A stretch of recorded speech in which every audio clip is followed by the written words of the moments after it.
ഊറ്റിത്തന്ന കർത്താവും രക്ഷിതാവും പരിപാലനം ഭരണകർത്താവുമായ യേശുക്രിസ്തുവിൻ്റെ ധന്യമുള്ള നാമം ഈ രാത്രിയിലും വാഴ്ത്തപ്പെടുമാറാകട്ടെ. അനുഗ്രഹിക്കപ്പെട്ട ഈ ശുശ്രൂഷയ്ക്ക് അധ്യക്ഷതവും സ്നേഹവും ബഹുമാനമുള്ള ഈ സഭയുടെ ശുശ്രൂഷകനായിരിക്കുന്ന ഇവാഞ്ചലിസ്റ്റ് വിനോദ് ദീപാലയ അവരുകളെ ഓർത്തുകൊണ്ട് ഞാൻ ദൈവത്തെ സ്തുതിക്കുന്നു, സ്തോത്രം ചെയ്യുന്നു. അദ്ദേഹത്തിൻ്റെ മഹനീയ ശുശ്രൂഷ ഈ നാളുകളിൽ ഈ ദേശത്തിന്, ഈ സഭയ്ക്ക് അനുഗ്രഹപ്രദമായി തീരുന്നത് ഓർത്തുകൊണ്ട് ഞാൻ ദൈവത്തെ സ്തുതിക്കുന്നു. ദൈവം അയച്ചിട്ട് ഒരുവൻ വന്നു, അവന് യോഹന്നാൻ എന്ന പേര് പറഞ്ഞതുപോലെ ദൈവം അയച്ചിട്ട് ഒരുവൻ ഈ ദേശത്ത് വന്നു, അവൻ ഈ ദേശത്തിന് അനുഗ്രഹമായി തീർന്നു എന്ന ദേശം സാക്ഷീകരിക്കാൻ സ്വർഗത്തിലെ ദൈവം ഇടയാക്കുന്നതിന് വേണ്ടി പ്രാർത്ഥിക്കുന്നു. കർത്താവ് അനുഗ്രഹിക്കുമാറാകട്ടെ. അദ്ദേഹത്തിൻ്റെ ജീവിതത്തെ, കുടുംബത്തെ ഒക്കെ ദൈവം ധാരാളമായിട്ട് അനുഗ്രഹിക്കുമാറാകട്ടെ എന്ന് പ്രാർത്ഥിക്കുകയും ചെയ്യും. അതുപോലെ ഈ ആരാധനയ്ക്ക് കഴിഞ്ഞ ദിവസത്തെ പോലെ തന്നെ ഇന്നും ഗാനങ്ങൾ പാടി ദൈവത്തെ മഹത്വപ്പെടുത്തി ഈ ആരാധനയ്ക്ക് അകമ്പടി സേവിക്കുന്ന, ആരാധനയുടെ മാറ്റുകൂട്ടുന്ന ഗായിക സംഘത്തിനും അതിനെ നിയന്ത്രിക്കുന്ന പ്രിയപ്പെട്ട സഹോദരൻ സന്തോഷ് ആടുമാക്കാട് അവരുകളെ ഓർത്തുകൊണ്ട് ദൈവത്തെ സ്തുതിക്കുന്നു.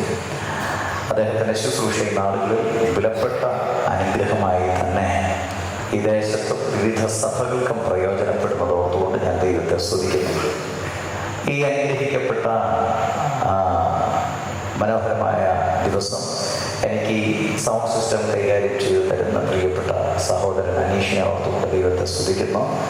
നാളുകൾക്ക് മുമ്പേ അദ്ദേഹത്തെ പരിചയപ്പെടാനും ഞാനിപ്പോൾ ശുശ്രൂഷ ചെയ്യുന്ന സ്ഥലത്തും അദ്ദേഹമാണ് പലപ്പോഴും സൗണ്ട് സിസ്റ്റം കൈകാര്യം ചെയ്യുന്നതിന് വേണ്ടി കടന്നു വരുന്നത്. അപ്പോൾ അങ്ങനെ ഞങ്ങൾക്ക് ഏറെ പരിചയമുള്ള ഒരു പ്രിയപ്പെട്ട സഹോദരനാണ്. അദ്ദേഹത്തെ ഒരിക്കൽ കൂടെ കാണാൻ സാധിച്ചതിൽ ഞാൻ ഏറെ സന്തോഷിക്കുന്നു. കർത്താവ് അനുഗ്രഹിക്കുമാറാകട്ടെ. അതുപോലെ തന്നെ ഇന്ന് വളരെ താല്പര്യപൂർവ്വം കുറച്ചാളുകൾ മാത്രമാണെങ്കിലും നിങ്ങളിവിടെ കടന്നുകൊണ്ട് ദൈവത്തെ ആരാധിക്കാൻ കാണിക്കുന്ന മനസ്സൊരുക്കത്തിനായി ഞാൻ ദൈവത്തെ സ്തുതിക്കുന്നു. നിങ്ങളുടെ വിലപ്പെട്ട സമയങ്ങളെ കർത്താവിന് വേണ്ടി കൊടുക്കാൻ നിങ്ങൾ നിയോഗിക്കപ്പെട്ടതിനായി ഞാൻ ദൈവത്തെ സ്തുതിക്കുന്നു, സ്തോത്രം ചെയ്യുന്ന. കർത്താവ് നിങ്ങളെ അനുഗ്രഹിക്കുമാറാകട്ടെ. പരിശുദ്ധനായ ദൈവത്തിൻ്റെ മഹനീയ സാന്നിധ്യം നിങ്ങളോട് കൂടെ ഇരിക്കുമാറാകട്ടെ എന്ന് ഞാൻ പ്രത്യേകമായി പ്രാർത്ഥിക്കുകയാണ്. അച്ഛനിവിടെ എന്നെക്കുറിച്ച് പറഞ്ഞപ്പോൾ പറഞ്ഞു, യൂട്യൂബിലും മറ്റിതരമാകുന്ന സോഷ്യൽ മീഡിയയിലുമൊക്കെ ഇങ്ങനെ നിറഞ്ഞു നിൽക്കുന്ന ഒരാളായതുകൊണ്ട് അദ്ദേഹം പ്രസംഗിക്കാൻ പോകുന്നത് വലിയൊരു സമൂഹത്തിൻ്റെ മുന്നിലാണ്. അതുകൊണ്ട് ഇത് ഒരു കുറച്ചിൽ പോലെ തോന്നിയോ എന്നുള്ളതിനെ കുറിച്ച് ഇല്ല, ഒരിക്കലും ഇല്ല. ഹല്ലേലൂയ, സ്തോത്രം. എന്നെ ഒരു കുടുംബ പ്രാർത്ഥനയ്ക്ക് വിളിച്ചാൽ അവിടെ വന്ന് മൈക്കൊന്നും ഇല്ലാതെ നിന്ന് സുവിശേഷിക്കുന്നതും എനിക്കിഷ്ടമാണ്. ഹല്ലേലൂയ. തെരുവിൽ നിന്നുകൊണ്ട് മൈക്കും ഇല്ലാതെ ഒന്ന് സുവിശേഷം വിളിച്ചു പറയണമെന്ന് പറഞ്ഞാൽ ഞാൻ പറയും. ഞാൻ നടന്നു പോകുന്ന വഴിയരികിൽ നിന്നുകൊണ്ട് കണ്ണുനീര് വീണാലും പാട്ടൊന്ന് പാടാൻ പറഞ്ഞാലും ഞാൻ അവിടെ നിന്ന് പാടും. കാരണം ഇതെന്നിൽ നിയോഗിച്ചിരിക്കുന്നത് സ്വർഗത്തിലെ ദൈവമാണ്. ഹല്ലേലൂയ.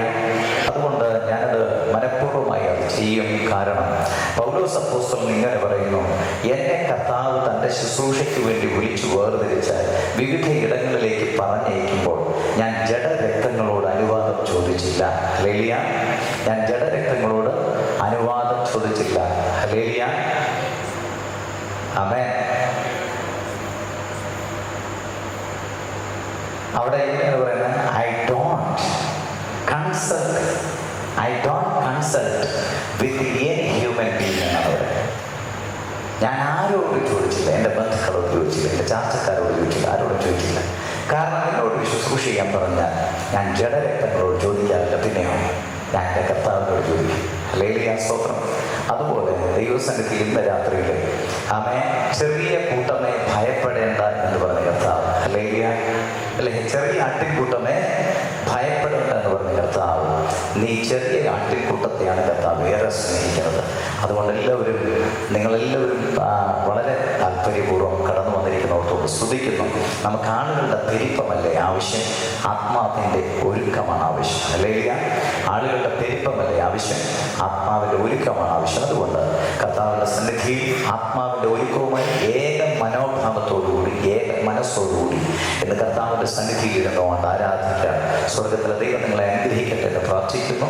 ഈ ലൈവ് സ്ട്രീം ചെയ്യുന്ന അല്ലെങ്കിൽ ക്യാമറയിൽ പകർത്തിക്കൊണ്ടിരിക്കുന്ന പ്രിയപ്പെട്ട സഹോദരനെ ഓർത്തുകൊണ്ട് സ്തോത്രം ചെയ്യുന്നു. ഞാൻ ഇന്നാണ് അദ്ദേഹത്തിൻ്റെ വീട് എൻ്റെ മാതാപിതാക്കൾ താമസിക്കുന്ന, അല്ലെങ്കിൽ എൻ്റെ ഭാര്യ മാതാപിതാക്കൾ താമസിക്കുന്ന വീടിൻ്റെ രണ്ടാമത്തെ വീടാണ് അദ്ദേഹത്തിൻ്റെ വീട്. ഞാൻ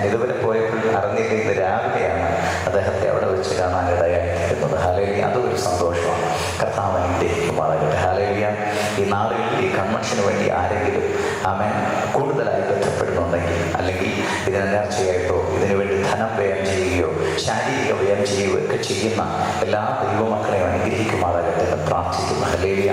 അതിലുപരി എനിക്കേറെ സന്തോഷം നിങ്ങളുടെ പ്രിയപ്പെട്ട ശുശ്രൂഷകനെ ഒരിക്കൽ കൂടി കാണാൻ സാധിച്ചതും നിങ്ങളുടെ ഈ സ്നേഹബന്ധവും ഇവിടെ ആഴത്തിൽ പുതുക്കാൻ സാധിക്കുന്നതും എനിക്കേറെ സന്തോഷം പകരുന്ന ഒന്നാണ്. കർത്താവ് അനുഗ്രഹിക്കുമാറാകട്ടെ. ഹല്ലേലൂയ. സ്തോത്രം. അതുകൊണ്ട് സന്തോഷമുള്ള ദൈവത്തിന് വീണ്ടും കരങ്ങളെ ഉയർത്തി വന്ന് ദൈവത്തെ സ്തുതിക്കാമോ? ഹല്ലേലൂയ, ഹല്ലേലൂയ. ആമേൻ. നമുക്ക് സ്വസ്ഥാനങ്ങളിൽ ഒരു നിമിഷം എഴുന്നേറ്റ് നിൽക്കാം. ഇന്നൊരു പാട്ട് പാടി ദൈവത്തെ മഹത്വപ്പെടുത്താം. ഹല്ലേലൂയ, സ്തോത്രം. ആമേൻ. ഈ ഇടയ്ക്ക് ഞാൻ കേട്ട് എൻ്റെ ഹൃദയത്തെ പിടിച്ചുലച്ച ഒരു ഗാനം, അല്ലെങ്കിൽ എൻ്റെ ഹൃദയത്തെ ആഴ്ത്തി ചിന്തിക്കാൻ പ്രേരിപ്പിച്ച ഒരു ഗാനം ലിബിൻ ബിനോയ് എന്ന് പറയുന്ന അനുഗ്രഹീത ഒരു ദൈവദാസൻ തൃശ്ശൂരിനടുത്തുണ്ട്. അദ്ദേഹം എഴുതി ചിട്ടപ്പെടുത്തി അനുഗ്രഹിക്കപ്പെട്ട ഒരു ഗാനം ഞാൻ കേൾക്കാനിടയായിരുന്നു. അതിനൊരു സാക്ഷ്യമുണ്ട്, അത് പറയാൻ സമയമില്ല, അതുകൊണ്ട് ഞാൻ വിടുകയാണ്. ആ പാട്ടിൻ്റെ വരികൾ ഇങ്ങനെയാണ്: കൊതിയാണപ്പ കൊതിയാണപ്പ നിൻ സാന്നിധ്യത്തിൽ മറയാൻ കൊതിയാണപ്പ, കൊതിയാണപ്പ കൊതിയാണപ്പ നിൻ ഹിതങ്ങൾ ചെയ്യാൻ കൊതിയാണപ്പ. ബി ബി ആമേൻ. സ്തോത്രം. ഹല്ലേലൂയ. ഇതാണ് ഗാനത്തിൻ്റെ വരികൾ. ഞാനിന്ന് രാത്രി ചോദിക്കുകയാണ്, എത്ര പേർക്ക് ദൈവത്തെ ആരാധിക്കാൻ കൊതിയുണ്ട്? അവൻ്റെ സാന്നിധ്യത്തിൻ്റെ മറവിലിരിക്കാൻ കൊതിയുള്ള എത്ര ദൈവജനമാണ്? Hallelujah, hallelujah. അവൻ്റെ ഹിതങ്ങൾ ചെയ്യാൻ കൊതിയുള്ള എത്ര ദൈവജനമുണ്ട്? ഹല്ലേലൂയ, ആമേൻ. എല്ലാവർക്കും ദൈവത്തെ സൂക്ഷിച്ചുകൊണ്ട് കാണപ്പെടുന്ന കർത്താവ് നമ്മളെ അനുഗ്രഹിക്കുമാറാകട്ടെ. കോഴ്സ് മാത്രം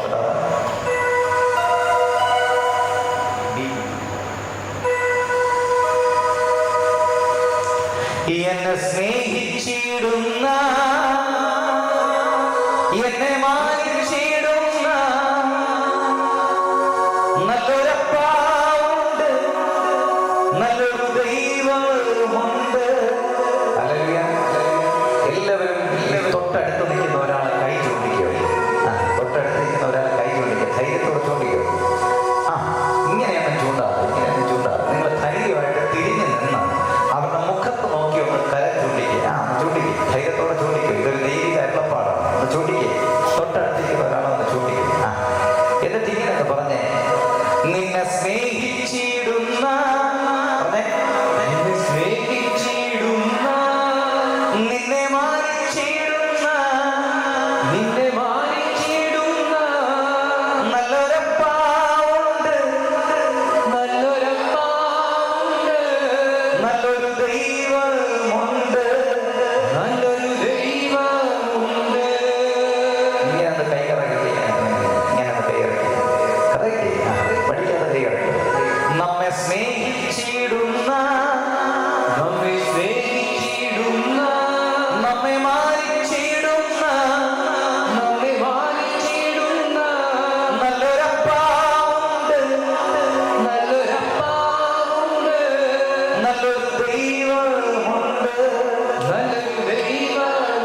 ചിന്തിക്കുന്നത് നിന്നെ ഏറ്റവും കൂടുതൽ സ്നേഹിക്കുന്നത് നിന്റെ അപ്പനാണെന്ന് ചിന്തിച്ചേക്കാം. നിന്നെ ഏറ്റവും കൂടുതൽ സ്നേഹിക്കുന്നത് നിന്റെ അമ്മയാണെന്ന് ചിന്തിച്ചേക്കാം. നിന്നെ ഏറ്റവും കൂടുതൽ സ്നേഹിക്കുന്നത് നിന്റെ കൂടപ്പിറപ്പുകളാണെന്ന് ചിന്തിച്ചേക്കാം. നിന്നെ ഏറ്റവും കൂടുതൽ സ്നേഹിക്കുന്നത് കൂട്ടുകാരാണെന്നോ നിന്റെ പ്രണയിതാക്കളാണെന്നോ ചിന്തിച്ചേക്കാം. പക്ഷേ അല്ല കുഞ്ഞെ, അല്ല.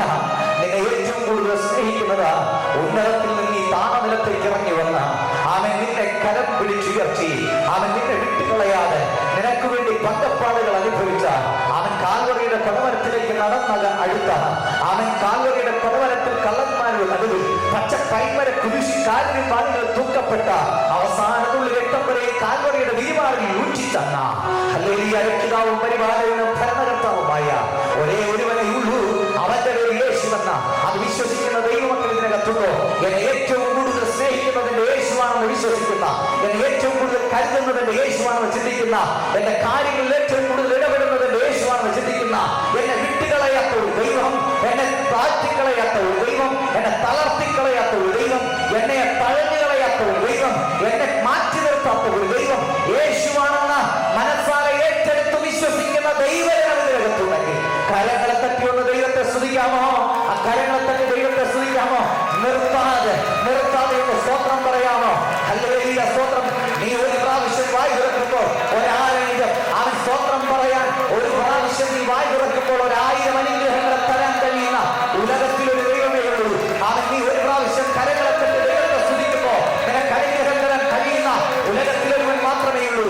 ഇന്ന് രാത്രിയിൽ അവനെ കുറിച്ച് നീ അവിടെ ചിന്തിക്കുന്ന ദൈവമേ, അവൻ സ്തോത്രം. നീ ചിലപ്പോൾ അവനിൽ നിന്ന് അകന്നു പോകുമ്പോഴും അവൻ നിന്നിലേക്ക് അടുത്തു വരുന്ന ദൈവമാ. നീ അവനെ വേണ്ട എന്ന് പറയുമ്പോൾ നിന്നെ വേണമെന്ന് പറയുന്ന ഉലകത്തിലെ ഒരു ദൈവം. അവൻ നീ ചിലപ്പോൾ അവനിൽ നിന്ന് അകന്ന് ഓടിപ്പോകുമ്പോൾ നിന്നിൽ നിന്ന് ഓടിപ്പോകാത്ത ഒരു ദൈവം. അവന് നീ എങ്ങനെ മറക്കും ദൈവമേ? അവൻ ഇതുവരെ വന്ന വൈതരണികളുടെ നടുവിൽ, ഇതുവരെ വന്ന പ്രയാസങ്ങളുടെ നടുവിൽ, ഇന്നലെ വരെ വന്ന പ്രതിസന്ധികളുടെ നടുവിൽ അവൻ നിന്നെ കരം പിടിച്ചുയർത്താൻ ഇതുപോലെ ദൈവം വേറെ ഉണ്ടായിരുന്നോ? കുഞ്ഞെ, നിന്റെ കടഭാരത്തിന്റെ നടുവിൽ ഇതുപോലെ പ്രവർത്തിച്ച ഒരു ദൈവം ഉണ്ടായിരുന്നോ? നിന്റെ ഇല്ലായ്മകളുടെ നടുവിൽ ഇതുപോലെ പ്രവർത്തിച്ച ഒരു ദൈവം ഉണ്ടായിരുന്നോ? നിന്റെ ക്ലേശങ്ങളുടെ നടുവിൽ ഇതുപോലെ പ്രവർത്തിച്ച ഒരു ദൈവം ഉണ്ടായിരുന്നോ? ഹല്ലേലൂയ. നിന്റെ വീട്ടുകാർ മാറിപ്പോയപ്പോ, നിന്നെ അവൻ നിനക്ക് ജന്മം നൽകിയ മാതാപിതാക്കൾ നിന്നെ വേണ്ട എന്ന് പറഞ്ഞപ്പോ, ഹല്ലേലൂയ, നിന്റെ സഹോദരങ്ങൾ നിന്നെ വിട്ടുമാറിയപ്പോ, നിന്റെ കൂട്ടുകാർ നിന്നിൽ നിന്ന് അകന്നു പോയപ്പോ, നിന്നെ അവൻ സ്വന്തം നിന്റെ കൂടെ ഉണ്ടായിരുന്നുവെന്ന അവൻ വാക്ക് പറഞ്ഞ പ്രിയപ്പെട്ടവർ നിന്നെ വിട്ടകന്നു പോയപ്പോ, നിന്റെ കൂടെ നിൽക്കാൻ ഉലകത്തിൽ ഒരുവൻ മാത്രമേ ഉണ്ടായിരുന്നുള്ളൂ. അവന്റെ പേര് യേശുവെന്ന. ഓ, in the name of Jesus. Hallelujah. ആ യേശുവിനെ നിനക്ക് മറക്കാൻ കഴിയുമോ? ദൈവമേ. ആ യേശുവിനെ വേണ്ടെന്ന് വെക്കാൻ കഴിയുമോ? ദൈവമേ. അവനെ കണ്ടില്ല എന്ന് നടിക്കാൻ കഴിയുമോ? ദൈവമേ. അവന്റെ വചനം കേൾക്കാതിരിക്കാൻ കഴിയുമോ? ദൈവമേ. അവനെ ആ യേശു എന്നെ സ്നേഹിക്കുന്നു എന്ന് വിശ്വസിക്കുന്ന എത്ര ദൈവമക്കൾ ഇവിടെയുണ്ടോ? അത്രയും ദൈവമക്കൾ ഒരിക്കൽ കൂടെ കരങ്ങളെ ഉയർത്തി ഒന്ന് വീശി ദൈവത്തെ സ്തുതിച്ചുകൊണ്ട് സ്വസ്ഥാനങ്ങളിൽ തിരിക്കാൻ കർത്താവ് നമ്മളെ അനുഗ്രഹിക്കുമാറാകട്ടെ. ഹല്ലേലൂയ, ഹല്ലേലൂയ, ഹല്ലേലൂയ, ഹല്ലേലൂയ. ആമേൻ. സ്തോത്രം, സ്തോത്രം.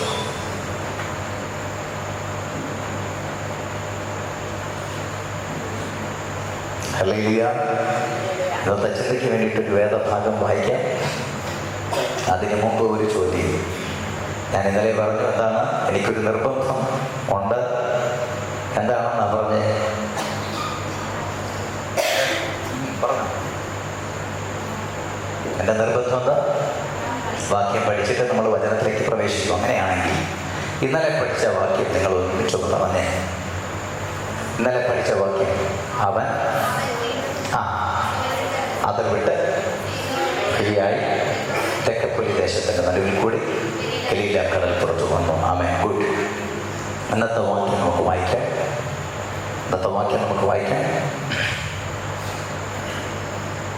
യിരെമ്യാ പ്രവാചകന്റെ പുസ്തകം 31-ാം അധ്യായം, അതിൻ്റെ യിരെമ്യാ പ്രവാചകന്റെ പുസ്തകം 31-ന്റെ 15-ാമത്തെ വാക്യം ഒരാളെ ശ്രദ്ധയോടെ ഒന്ന് വായിച്ച്. യിരെമ്യാ പ്രവാചകന്റെ പുസ്തകം 31:15 ഉറക്കെ വായിച്ചു. യഹോവ ഇപ്രകാരം അരുളി ചെയ്യുന്നു, രാമയിൽ ഒരു ശബ്ദം കേൾക്കുന്നു, വിലാപവും കഠിനമായുള്ള കരച്ചിലും തന്നെ. റാഹേൽ തന്റെ മക്കളെ കുറിച്ച് കരയുന്നു. ഇനി നമുക്ക് വാക്യം പഠിക്കാം. ഞാൻ ചൊല്ലിത്തരുന്നത് അതുപോലെ പറയുക. രാമയിൽ ഒരു ശബ്ദം കേട്ടു.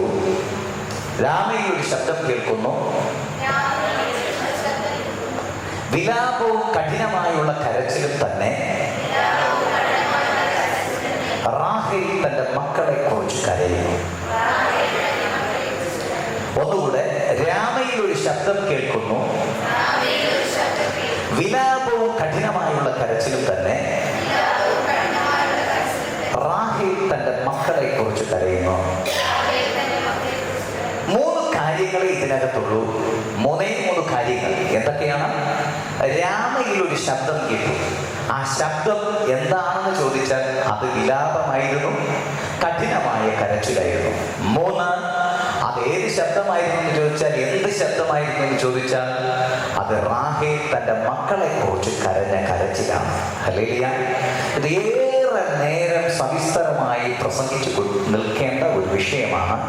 അതിനെ ക്യാപ്സ്യൂൾ പരുവത്തിലാണ് ഇന്നൊരു 1.5 മണിക്കൂർ കൊണ്ടോ 1.25 മണിക്കൂർ കൊണ്ടോ ഞാൻ നിങ്ങൾക്ക് തരാൻ പോകുന്നത്. അതുകൊണ്ട് ഇന്നലെ ആയ സമയം തന്നെ ചിലപ്പോൾ ഇന്നും എടുത്തേ. അതുകൊണ്ട് നിങ്ങൾ ആരും പരിഭവപ്പെടരുത്. ഞാൻ ഇന്നും കൂടെയല്ലേ ഉള്ളൂ. ഹല്ലേലൂയ, സ്തോത്രം. അതുകൊണ്ട് ദൈവസന്നിധിയിൽ അത് കേട്ടുകൊണ്ടിരിക്കണമെന്ന് പ്രത്യേകം ഓർമ്മിപ്പിക്കുന്നു. ഈ ഭാഗം എടുത്തതിന്റെ കാരണം എൻ്റെ സാക്ഷ്യം കൂടെ നിങ്ങളോട് പറയാൻ വേണ്ടിയിട്ടാണ്. അപ്പൊ എൻ്റെ സാക്ഷ്യത്തോടനുബന്ധിച്ച് നിൽക്കുന്ന വിഷയമായതുകൊണ്ട് ഇന്ന് രാത്രി അത് പറയണമെന്നുള്ളത് കൊണ്ട് ഞാനത് നിങ്ങൾക്ക് വേണ്ടി നൽകുകയാണ്. രാമയിൽ ഒരു ശബ്ദം കേൾക്കുന്നു. വിലാപവും കഠിനമായ കരച്ചിലും തന്നെ റാഹേൽ തന്റെ മക്കളെ കുറിച്ച് കരയുന്നു. ഇതിനെ അഥവാ ഇടയ്ക്കിടയ്ക്ക് വല്ല ചോദ്യം ചോദിച്ചാലായി. കാരണം അങ്ങനെ ചോദിച്ചു നിൽക്കാൻ സമയമില്ല. അതുകൊണ്ട് നിങ്ങളത് ഹൃദയസ്ഥമാക്കി എടുത്തോണം. രാമയിൽ ഒരു ശബ്ദം കേൾക്കുന്നു. വിലാപവും കഠിനമായുള്ള കരച്ചിലുമാണ്. അത് റാഹേൽ തന്റെ മക്കളെ കുറിച്ച് കരഞ്ഞ കരച്ചിലാണെന്ന് വചനം എഴുതി വെച്ചിരിക്കുന്ന വചനം ഇരമ്യാ പ്രവാചകന്റെ പുസ്തകമാണ്. ഈ ഇരമ്യാ പ്രവാചകന്റെ ജീവിത കാലഘട്ടത്തെ കുറിച്ച് ബൈബിളും അനുബന്ധ രേഖകളും രേഖപ്പെടുത്തിയിരിക്കുന്നത് ഇങ്ങനെയാണ്.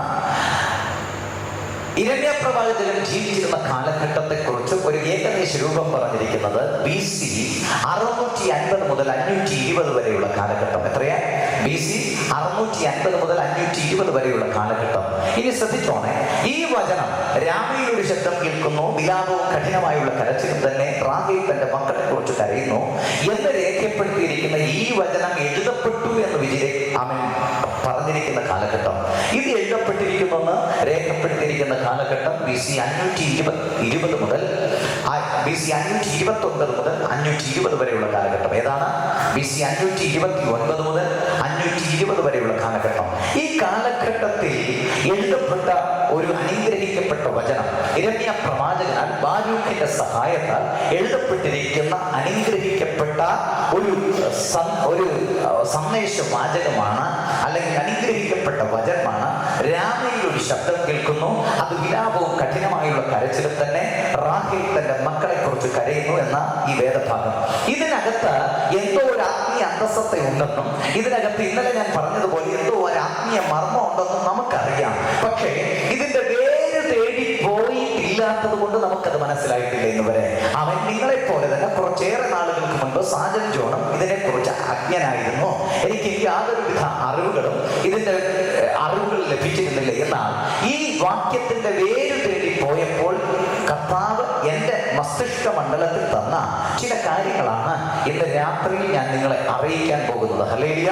ഇന്ന് രാത്രിയിൽ ഞാൻ നിങ്ങളെ അറിയിക്കാൻ പോകുന്നത് അങ്ങനെയുള്ള ഒരു കാര്യമാണ്. ശ്രദ്ധിക്കണേ, ആ കർത്താവ് വെളിപ്പെടുത്തി തന്ന ചില കാര്യങ്ങൾ നിങ്ങളിലേക്ക് വരുമ്പോൾ അത് സന്ദേശമായിട്ട് മാത്രമല്ല, അതെന്റെ ജീവിതത്തിൽ എനിക്ക് ഏറ്റെടുക്കേണ്ട ദൂതായിട്ട് ഏറ്റെടുത്ത കർത്താവിന്റെ സന്നിധിയിൽ നിന്ന് മടങ്ങി പോകണമെന്ന് പ്രത്യേകം ഓർമ്മിപ്പിക്കുകയാണ്. ഹല്ലേലൂയ. രാമയിൽ ഒരു ശബ്ദം കേട്ടു. ആദ്യത്തെ വാക്യ ശകലം ഇതാണ്. എന്താണ്?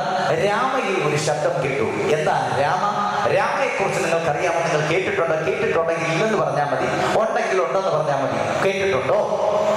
ഇല്ല. രാമയെ കുറിച്ച് പറയുമ്പോൾ രാമ എന്ന പദം നമുക്കറിയാവുന്നത്, നമുക്ക് ഈ ബൈബിളിനകത്ത് ഇങ്ങനെ ഒരു പദം ഉണ്ടെന്ന് പോലും ചിലപ്പോൾ നമ്മൾ തിരിച്ചറിഞ്ഞത് ഈ അടുത്ത കാലത്തായിരിക്കാം, അല്ലെങ്കിൽ ഇന്നായിരിക്കാം കേൾക്കുന്നത്. രാമ എന്നൊക്കെ ഇതിനകത്തുണ്ടോ? നമുക്കൊരു രാമയെ കുറിച്ച് അറിയാവുള്ളൂ. നമ്മൾ ക്രിസ്ത്യാനിയാണെങ്കിൽ ഹൈന്ദവ പുരാണത്തിൽ പറയുന്ന ഒരു രാമയെ കുറിച്ച് നമുക്കറിയാം, അല്ലേ? അതല്ല ഈ ബൈബിളിനകത്ത് രേഖപ്പെടുത്തിയിരിക്കുന്ന രാമ എന്ന് പറഞ്ഞാൽ അതിനെ കുറിച്ച് 3 കാര്യങ്ങൾ ആദ്യം ഞാൻ പറഞ്ഞു തരാം. 3 കാര്യങ്ങൾ ആദ്യം പറഞ്ഞു തരാൻ ശ്രദ്ധിച്ചു കേട്ടോണം. രാമ എന്ന് പറഞ്ഞാൽ ബേത്ലഹേമിൽ നിന്ന് 8 കിലോമീറ്റർ മാറി സ്ഥിതി ചെയ്യുന്ന ഒരു ചെറിയ പട്ടണത്തിന്റെ പേരാണ് രാമ. എന്ന് പറഞ്ഞ് ബേത്ലഹേമിൽ നിന്ന് 8 കിലോമീറ്റർ മാറി സ്ഥിതി ചെയ്യുന്ന ഒരു ചെറിയ പട്ടണത്തിന്റെ പേരാണ് രാമ. 2, പഴയ നിയമ കാലഘട്ടത്തിൽ സ്വർഗത്തിലെ ദൈവം വിളിച്ചു വേർതിരിച്ച, പ്രവാചകനും പുരോഹിതനുമായി വിളിച്ചു വേർതിരിച്ച ഒരേ ഒരാളെ പഴയ നിയമത്തിലുള്ളൂ. എന്ന് പറഞ്ഞാൽ ചിലരെയൊക്കെ ദൈവം പ്രവാചകന്മാരായിട്ട് വിളിച്ചു വേർതിരിച്ചു, ചിലരെയൊക്കെ പുരോഹിതന്മാരായിട്ട് വിളിച്ചു വേർതിരിച്ചു. പക്ഷേ പഴയ നിയമ കാലഘട്ടത്തിൽ പ്രവാചകന്റെയും പുരോഹിതന്റെയും പദവി നൽകി ആദരിച്ച ഒരേ ഒരാളെ ഉള്ളൂ. അദ്ദേഹത്തിന്റെ പേരെന്തെന്ന് അറിയാമോ? ശമൂവേൽ പുരോഹിതൻ, അല്ലെങ്കിൽ ശമൂവേൽ പ്രവാചകൻ എന്നൊക്കെ നമ്മൾ പറയുന്ന പ്രവാചകനും പുരോഹിതനുമായ ശമൂവേൽ. ഈ ശമൂവേൽ ജനിച്ചത് രാമയിലാണ്, ശമൂവേൽ വളർന്നത് രാമയിലാണ്, ശമൂവേൽ മരിച്ചത് രാമയിൽ വെച്ചാണ്, ശമൂവേൽ അടക്കപ്പെട്ടിരിക്കുന്നതും രാമയിലാണ്. മനസ്സിലാവുന്നുണ്ടോ? ശമൂവേൽ ജനിച്ചത് എവിടെയാണ്? രാമയിലാണ്. ശമൂവേൽ പുരോഹിതന്റെ വളർച്ച എവിടെയായിരുന്നു? രാമയിലാണ്. ശമൂവേൽ പുരോഹിതൻ മരിച്ചത് എവിടെ വെച്ചാണ്? രാമയിൽ വെച്ചാണ്. ശമൂവേൽ പുരോഹിതൻ അടക്കപ്പെട്ടിരിക്കുന്നത് രാമയിലാണ്. അപ്പൊ അങ്ങനെ 2 പ്രധാനപ്പെട്ട പ്രത്യേകതകൾ. ഇനി 3ാമത്തെ പ്രധാനപ്പെട്ട പ്രത്യേകത, ഇസ്രായേൽ മക്കൾ ഒരു വലിയ വിഭാഗമായി രൂപം കൊണ്ടെന്ന് നമുക്കറിയാം, അല്ലേ? അവർ മിസ്രയീമിന്റെ അടിമത്വത്തിൽ 400 സംവത്സരം പാർത്തു. 400 സംവത്സരം മിസ്രയീമിന്റെ അടിമത്വത്തിൽ പാർത്ത ഇസ്രായേൽ മക്കളെ ദൈവം മോശെ മുഖാന്തരം അവിടുന്ന് വിടുവിച്ചു കൊണ്ടുവന്ന് അവരെ മരുഭൂമിയിലേക്ക് പ്രവേശിപ്പിച്ചു. മരുഭൂമിയിൽ വെറും 11 ദിവസം കൊണ്ട് കനാൻ ദേശം അവകാശമാക്കേണ്ടിയിരുന്നപ്പോൾ ആ 11 ദിവസം കൊണ്ട് എത്തിച്ചേരേണ്ടിയിരുന്ന കനാനിലേക്ക് ചെല്ലാൻ 40 സംവത്സരം വേണ്ടി വന്ന അവസ്ഥ. 40 സംവത്സരം അവർ എക്സൈലിക് പീരീഡ് എന്ന് പറയുന്ന, അല്ലെങ്കിൽ പ്രവാസ കാലഘട്ടത്തിൽ അവർ കഴിഞ്ഞ സമയം. മനസ്സിലാവും? ആ പ്രവാസ കാലഘട്ടത്തിൽ അവർ ഈ മരുഭൂമിയിൽ നടന്നപ്പോൾ അതിനിടയ്ക്ക് സ്വർഗത്തിലെ ദൈവം യോശുവ എന്ന യുഗപുരുഷനിലൂടെ അവർക്ക് വേണ്ടുന്ന അനുഗ്രഹത്തെ പകുത്തു കൊടുത്തു. എങ്ങനെയാ? 12 ഗോത്രങ്ങളായി തരം തിരിച്ച് യാക്കോബിന്റെ മക്കളായ 12 പേരുടെ പേരിൽ അവൻ 12 ഗോത്രങ്ങളായി തരം തിരിച്ച് അവരെ ഒരു വലിയ വിഭാഗമാക്കി രൂപം കൊണ്ടതിന് ശേഷം അവരെ 12 ഗോത്രങ്ങളായി തരം തിരിച്ച് 12 ഗോത്രങ്ങളുടെ അവകാശങ്ങളെ വീതം ചെയ്തു കൊടുക്കുമ്പോൾ, ചീട്ടിട്ട് വിഭാഗിക്കുമ്പോൾ സാഹചര്യവശാൽ ബെന്യാമീൻ ഗോത്രത്തിനകത്ത് വന്നുപെട്ട സ്ഥലത്തിന്റെ പേരാണ് രാമ. മനസ്സിലാവുന്നുണ്ടോ? ഏത് ഗോത്രത്തിനകത്ത? ബെന്യാമീൻ ഗോത്രത്തിനകത്ത് വന്നുപെട്ട സ്ഥലത്തിന്റെ പേരാണ് രാമ. അപ്പൊ ഈ 3 പ്രത്യേകതകളും നിങ്ങൾ പഠിച്ചു. 1, ബേത്ലഹേമിൽ നിന്ന് 8 കിലോമീറ്റർ മാറി സ്ഥിതി ചെയ്യുന്ന ഒരു ചെറിയ പട്ടണത്തിന്റെ പേരാണ് രാമ. 2, ശമൂവേൽ എന്ന് പറയുന്ന പുരോഹിതനും പ്രവാചകനുമായവൻ ജനിച്ചത് രാമയിലാണ്, വളർന്നത് രാമയിലാണ്, മരിച്ചത് രാമയിലാണ്, അടക്കം ചെയ്യപ്പെട്ടിരിക്കുന്നത് രാമയിലാണ്. മനസ്സിലാവുന്നുണ്ടോ? 3ാമത്തെ പ്രത്യേകത എന്ന് പറയുന്നത്, ഇസ്രായേൽ മക്കൾ ഒരു വലിയൊരു വിഭാഗമായി രൂപം കൊണ്ടപ്പോൾ അവർക്ക് 12 ഗോത്രങ്ങളായി തരംതിരിച്ച് 12 ഗോത്രങ്ങൾക്കും അവകാശങ്ങളെ കൊടുക്കുമ്പോൾ ബെന്യാമീൻ ഗോത്രത്തിനകത്ത് സാഹചര്യവശാൽ വന്നുപെട്ട സ്ഥലത്തിന്റെ പേര് രാമ. 3 കാര്യങ്ങൾ പഠിച്ചില്ലേ? ഇനി വാക്യത്തിലേക്ക് ഒന്ന് വന്നേ. രാമയിൽ ഒരു ശബ്ദം കേട്ടു. അത് വിലാപവും കഠിനമായുള്ള കരച്ചിലുമായിരുന്നു. പിന്നെ പറയുന്നത് റാഹേൽ തന്റെ മക്കളെ കുറിച്ച് കരഞ്ഞ കരച്ചിലാണ്. ആരാ റാഹേൽ? ഇനി നമുക്ക് പഠിക്കാനുള്ളത് ആരെക്കുറിച്ച്? റാഹേൽ ആരാണെന്നാണ്. ആമേൻ. 1, രാമ എന്താണെന്ന് പഠിച്ചു. ഇനി റാഹേൽ ആരാണെന്ന്. ഇവിടെ ഇരിക്കുന്ന ആളുകളിൽ നിന്ന് ഒരു മറുപടി ഇങ്ങോട്ട് പോരട്ടെ. ആരാ റാഹേൽ? യാക്കോബിന്റെ ഭാര്യ എന്നാണോ? യാക്കോബിന്റെ ഭാര്യ എന്നത് ശരിയാണോ? ആണോ? അല്ല. പിന്നെ ഏതാ ശരി? യാക്കോബിന്റെ ഭാര്യ ആണോ റാഹേൽ? പറഞ്ഞേ. നിങ്ങൾ എങ്ങനെയാണോ ബൈബിൾ വായിച്ചിരിക്കുന്നത്? ലാബാന്റെ പുത്രി. ലാബാന്റെ പുത്രിയാണ് യാക്കോബിന്റെ ഭാര്യ. യാക്കോബിന്റെ ഭാര്യ എന്ന് പറഞ്ഞിരിക്കുന്നത് ശരിയാണോ? അല്ല. പിന്നെ എങ്ങനെ പറയണം? യാക്കോബിന്റെ ഭാര്യമാരിൽ ഒരാളെന്ന് പറയണം. ലേലിയ എങ്ങനെ പറയണം? യാക്കോബിന്റെ ഭാര്യമാരിൽ ഒരാളായിരുന്നു റാഹേൽ. യാക്കോബ് തന്റെ അമ്മാച്ചനായ തന്റെ അമ്മാവനായ ലാബാന്റെ ഭവനത്തിലേക്ക് ചെന്ന് 14 വർഷം, 7 വർഷം റാഹേലിന് വേണ്ടി, 7 വർഷം ലേയായ്ക്ക് വേണ്ടിയും ഒക്കെ അവന് ശുശ്രൂഷിച്ച് നടന്ന അനന്തരം 2 മക്കളെയും വിവാഹം ചെയ്യിച്ച്, അതിനൊത്തിരി കാര്യങ്ങൾ പറയാനുണ്ട്, അതിലേക്കൊന്നും കടന്നാൽ ഇന്ന് മെസ്സേജ് തീരത്തില്ല. അതുകൊണ്ട് ഞാൻ പറയുകയാണ്, അങ്ങനെ 2 മക്കളെയും വിവാഹം കഴിച്ചുകൊണ്ട് തന്റെ ഭവനത്തിലേക്ക് വന്നു. ഹല്ലേലൂയ. അപ്പൊ നിങ്ങളൊന്ന് മനസ്സിലാക്കണേ, യാക്കോബിന്റെ ഭാര്യമാരിൽ ഒരാളാണ് റാഹേൽ. അപ്പൊ റാഹേൽ ആരാണെന്ന് മനസ്സിലായി. നമ്മൾ രാമ എന്താണെന്ന് പഠിച്ചു, റാഹേൽ ആരാണെന്ന് പഠിച്ചു. ഇനി നമുക്ക് പഠിക്കാനുള്ളത് രാമയും റാഹേലുമായിട്ടുള്ള ബന്ധത്തെ കുറിച്ചാണ്. ആമേൻ. രാമയും റാഹേലും തമ്മിലുള്ള ബന്ധത്തെ കുറിച്ചാണ്. രാമയിൽ ഒരു ശബ്ദം കേട്ടു, അത് റാഹേൽ തന്റെ മക്കളെ കുറിച്ച് കരുതാണെന്ന് പറയണമെങ്കിൽ രാമയും റാഹേലും തമ്മിൽ ഒരു ബന്ധം വേണം, വേണ്ടേ? അവൻ ആ ബന്ധം എന്താണെന്നാണ് ഇനി പഠിപ്പിക്കാൻ പോകുന്നത്. എന്താണെന്ന് അറിയാമോ? ആമേൻ. വിവാഹം കഴിഞ്ഞ് യാക്കോബ് തന്റെ ഭാര്യമാരായ റാഹേലിനെയും ലേയായെയും കൊണ്ട് എവിടെ വന്നു? തന്റെ ഭവനത്തിലേക്ക് വന്നു. തന്റെ ഭവനത്തിലേക്ക് വന്ന ഏറെ നാളുകൾ മക്കളില്ലാത്തവളായി അല്ലെങ്കിൽ മച്ചിയായി അവൾ കാലം കഴിച്ചു. അനന്തരം സ്വർഗത്തിലെ ദൈവം അവൾക്ക് 2 പുത്രന്മാർക്ക് ജന്മം നൽകാൻ അവസരം കൊടുത്തു. അവൾ 2 പുത്രന്മാർക്ക് ജന്മം നൽകി. ആ പുത്രന്മാരുടെ പേരെന്താണെന്ന് അറിയാമോ?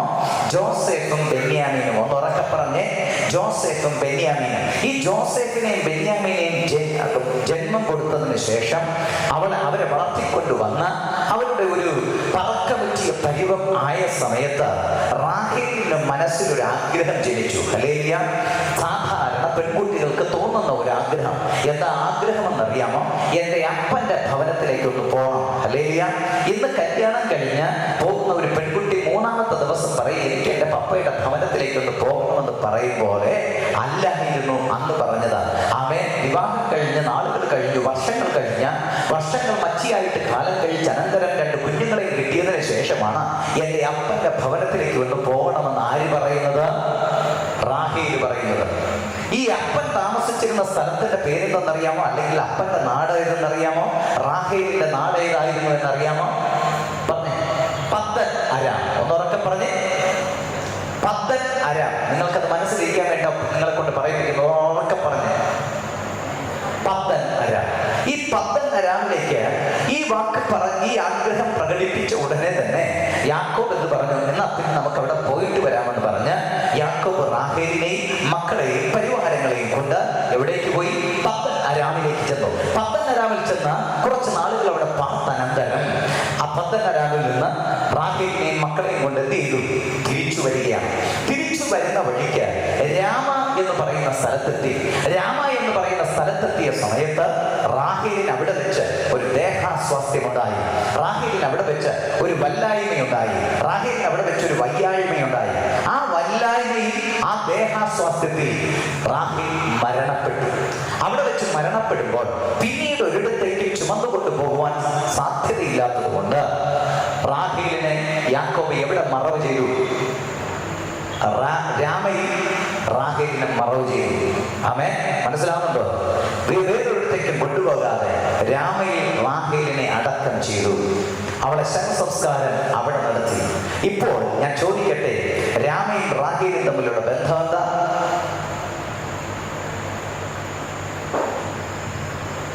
ആമേൻ. What's the relationship between Rahel and Rama? എന്താ? ഒരു കുഴിമാടത്തിന്റെ ബന്ധം, ഒരു ശ്മശാന ഭൂമിയുടെ ബന്ധം. നമ്മളെ ഈ കാലഘട്ടത്തിൽ പറയുന്നത് പോലെ ഒരു സെമിത്തേരിയുടെ ബന്ധം. ഇതാണ് ആര് തമ്മിലുള്ളത്? റാഹേലും രാമയും തമ്മിലുള്ള ബന്ധം. ശ്രദ്ധിക്കണോ മക്കളെ? അപ്പൊ നമുക്കത് മനസ്സിലായി. ഇനി വാക്യത്തിലേക്ക് ഒന്നുകൂടെ വരാം. ഒന്ന് പറഞ്ഞേ, വാക്യത്തിലേക്ക് ഒന്നുകൂടെ വന്നേ.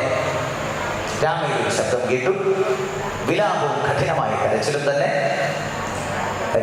റാഹേൽ തന്റെ മക്കളെ ചൊല്ലിക്കരഞ്ഞു. ഞാനിവിടെ ഓൾറെഡി നിങ്ങളോട് പറഞ്ഞു റാഹേലിന്റെ മക്കളാരൊക്കെ? ഒന്നുറക്കെ പറഞ്ഞേ. ബെന്യാമീനും ജോസഫ്, അല്ലെ? ജോസഫും ബെന്യാമീനുമാണ് റാഹേലിന്റെ മക്കൾ. അപ്പൊ നിങ്ങളൊന്ന് മനസ്സിലാക്കണേ, വചനം പഠിപ്പിക്കുന്നു റാഹേൽ തന്റെ മക്കളെ ചൊല്ലിക്കരഞ്ഞു, അല്ലേ? അതേ വചനം തന്നെ പറയുന്നു റാഹേലിന്റെ മക്കൾ ആരാ? ജോസഫും ബെന്യാമീനും. മനസ്സിലാവുന്നുണ്ടോ? വചനം എന്ത് പറഞ്ഞു? റാഹേൽ തന്റെ മക്കളെ കുറിച്ച് കരയുന്നു. അതേ വചനം തന്നെ നമ്മളെ പഠിപ്പിക്കുന്നു റാഹേലിന്റെ മക്കളാരാ? ജോസഫും ബെന്യാമീനും. അങ്ങനെയാണെങ്കിൽ റാഹേൽ ആരെ ചൊല്ലിക്കരഞ്ഞു? പറഞ്ഞു. ആരെ കുറിച്ച് കരഞ്ഞു? മക്കളെ ചൊല്ലിയാണ്. ജോസഫും ബെന്യാമീനുമാണ് മക്കളെങ്കിൽ റാഹേൽ ആരെ ചൊല്ലിക്കരഞ്ഞു? ബെന്യാമീനെയും ജോസഫിനെയും കുറിച്ച് കരഞ്ഞു, അല്ലേ?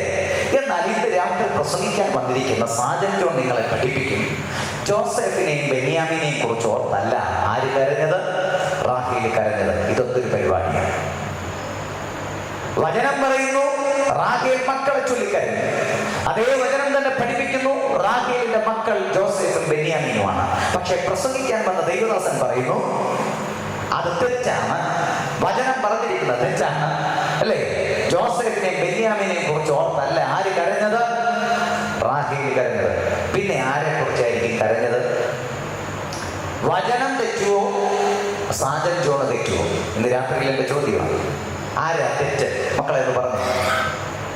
വചനം തെറ്റാണോ മേജർ സാജൻ ജോൺ തെറ്റാണോ? വചനം തെറ്റുവോ? ഒരിക്കലും തെറ്റത്തില്ല. ആകാശം മാറിയാൽ, അല്ലേ? ആകാശവും ഭൂമി മാറിയാൽ മാറാത്തത് ദൈവത്തിന്റെ വചനമാണ്. അതുകൊണ്ട് വചനം മാറുമോ? ഇല്ല. അപ്പൊ പിന്നെ 100% സാജൻ ജോണാണ് തെറ്റ്, അല്ലേ? ഇന്നലെ ഇന്നും ഒക്കെ നമ്മൾ തമ്മിൽ കണ്ടതാണ്.